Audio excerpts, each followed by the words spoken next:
என் பேர் விஜய் பாலசுப்ரமணியம். ஜூன் மந்த்ல ஆஃபீஸ் போகும்போது I had met with an accident. Two வீலர்லேருந்து கீழே விழுந்துட்டேன். என்னோட லெஃப்ட் ஷோல்டரும் நீ ஃப்ராக்சர் ஆகிடுச்சு. ஸோ அங்கேருந்து என்ன அப்போலோ ஹாஸ்பிட்டல் டாக்டர் சிவராமன் சார்ன்ட்டு ரெஃபர் பண்ணியிருந்தாங்க. வந்து எமர்ஜென்சிக்கு நாங்கள் வரதுக்கு முன்னாடியே டாக்டர் சார் வந்து எங்களுக்கு நல்ல கேர் எடுத்துக்கிட்டாங்க. மிஸ்டர் விஜய் வந்துட்டு இங்கே வந்து ஆக்சிடென்ட் எமர்ஜென்சிக்கு வந்து ட்ராமா ஆகி வந்திருந்தார். கீழே விழுந்துட்டு ஏட ஷோல்டர் ஃப்ராக்சர் அப்புறம் நீ ஃப்ராக்சராக வந்திருந்தாங்க.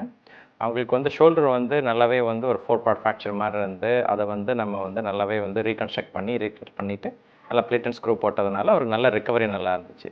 எமர்ஜென்சியில் பார்த்துட்டு it has to be operated immediately அப்படின்னு சொல்லிட்டு ஆப்ரேஷனுக்கு ஃபுல் எஃபர்ட் நல்லா பண்ணியிருந்தாங்க. இமிடியேட் ரிலீஃப் கிடைச்சது. During recovery stage I was suggested to go for physiotherapy. நீக்கும் அவருக்கு வந்து பிளேட் வச்சுருந்தோம். நீ சர்ஜரி நல்லா பண்ணி அவர் வாக்கிங் வந்து ஒரு 6 to 8 வீக்ஸ்லேயே கொஞ்சம் கொஞ்சமாக ஸ்டார்ட் பண்ணார். But bending we started early. Bending ஏர்லியே ஸ்டார்ட் பண்ணனால பெண்டிங் நல்லாவே வந்துருச்சு, ஷோல்டர் மூவ்மெண்ட்ஸ் நல்லா வந்துருச்சு. But day to day activities அவர் ப்ராப்ளம் எல்லாம் பண்ணுறாரு. I am very thankful for the to doctor Sivaraman sir who has operated excellently. I am fully recovered. நல்லா நார்மலாக நடக்க முடியுது, எல்லாமே செய்ய முடியுது. Thanks to doctor Sivaraman sir of Apollo hospital.